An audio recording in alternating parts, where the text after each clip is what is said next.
morning, Millennial Morticians. Happy Wednesday morning. Thank you so much for joining me for another episode of this incredible podcast. First and foremost, we have a huge milestone today, and I'm excited to share it with you all. This is our 70th episode together. Can you believe it? It's been 70 incredible, informal, growing, spiritual growth, mental growth episodes of Millennial Mortician Podcast together.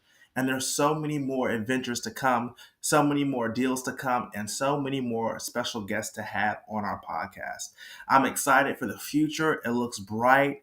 And we just keep hitting all these great milestones together. And I hope that you can stay with us for each and every one of them. Hope you guys have your notepads ready today and that you're excited and charged to jump into today's episode. I have an exciting topic for us today, and I think it's going to help you get through the week.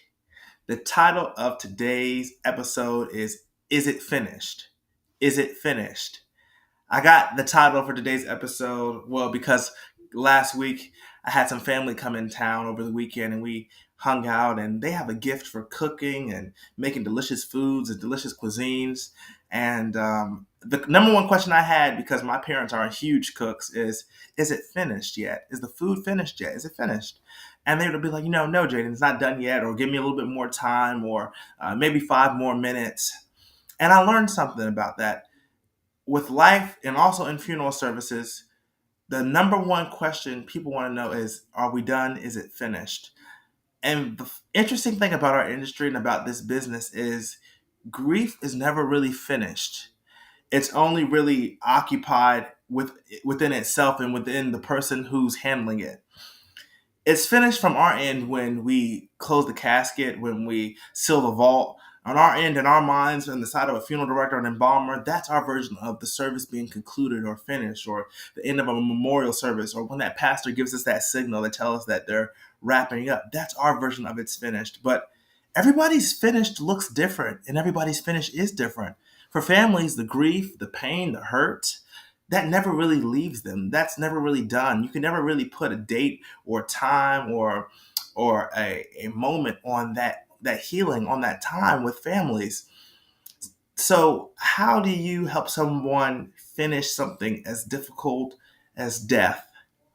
And the truth is, the best way to help them is to be by their side. That's the best thing we can do for as long as we can see progress and see growth. And those small town funeral home locations, you guys have it the best because everyone knows everyone.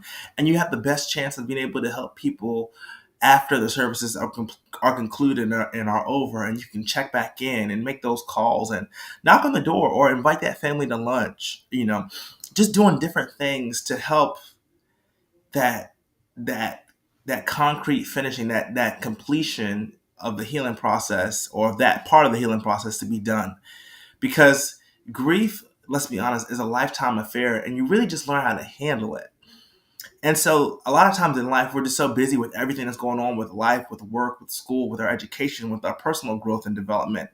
We really don't know when things, or even if things are finished, or even just beginning. And sometimes, like when you're cooking in your kitchen and you're doing things of that nature, and you don't really know when the food is finished.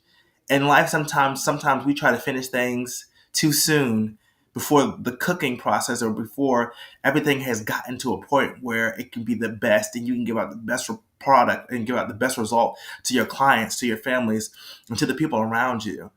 And so what you have to do is you have to give yourself time to set yourself apart, to fill yourself out, to allow other people to see you as the product that you are, that you're trying to present yourself, and saying, what can I improve on? What can I do better?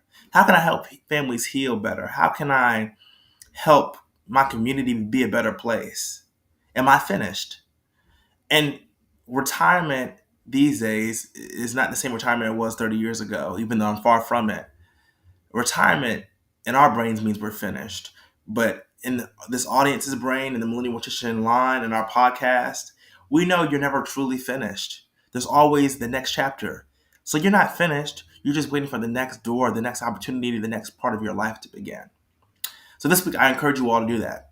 Really question what you finished, what you started, and how you're handling and coping. And are you putting yourself in a place to best help people heal the best, help people be the best people they can be in the toughest time of their entire lives. I love you guys. Thank you for watching this podcast. 70 episodes. So many surprises to come. So much love to give. I love you guys, and I look forward to catching you on the next one. This is the Millennial Mortician Podcast, a podcast that engraves. I'm your host, Jaden Folks. Catch you guys on the next one.